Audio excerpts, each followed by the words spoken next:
Welcome to RM Producer បងព្រឹងថាបងអត់បានការបង្កបញ្ហាលើអូនរបស់ខាងទឹកខ្ញុំខ្លួនទៅសូមទៅអូនសម្លាប់ត្រង់មកវិញហើយបងមិនបានទេសូមទៅពីគេបងតែទឹកអូនទឹកសំលេងទុនខ្លួនមកនៅពីអូនទៅណាឆ្កានទូរស័ព្ទបងមានឈ្មោះยังสูงเป็นตัวเราทุกเรียนมองขมุกไปมีมองฟ้าให้ไปมองขมุกออกมาจากมองอะไรบนรถทางติดยังคนเดินส่งตัวสุดลาย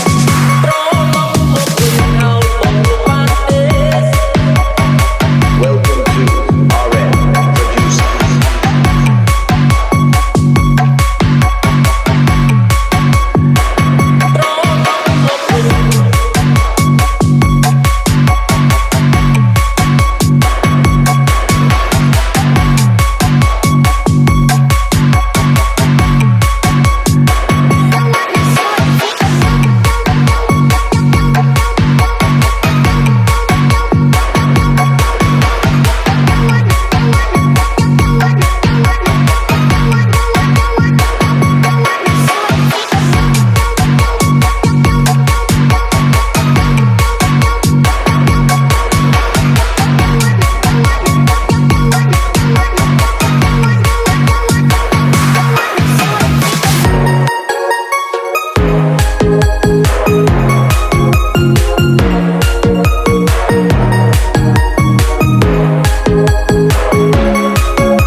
ខ្ញុំគ្រាន់តែចង់លើពាក្យសុំទោសពីគេ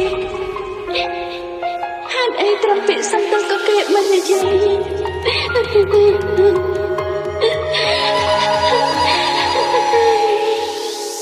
នឹកមនុស្សស្រីម្នាក់ដែលទៅឆ្ងាយនឹកមនុស្សស្រីម្នាក់ធ្លាប់ក្បែរកាយនឹកគ្រាឆោតឆាយអូនទួញយំរឿងរ៉ាវកន្លងបងមិនល្អធ្វើឲ្យរូបមន្តឲ្យសង្ឃឹមដល់ក្តីរំភើបនៅបានឲ្យអូនជឿឲ្យអូនយំឲ្យអូនដូចលក្ខណៈដែលដូនដែលសន្យាឲ្យខ្លួនឯងខ្លួនអូនសុំបែបជាមួយបងអូនតែក្នុងពីឈ្មោះបងមានអត់មុន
សុំ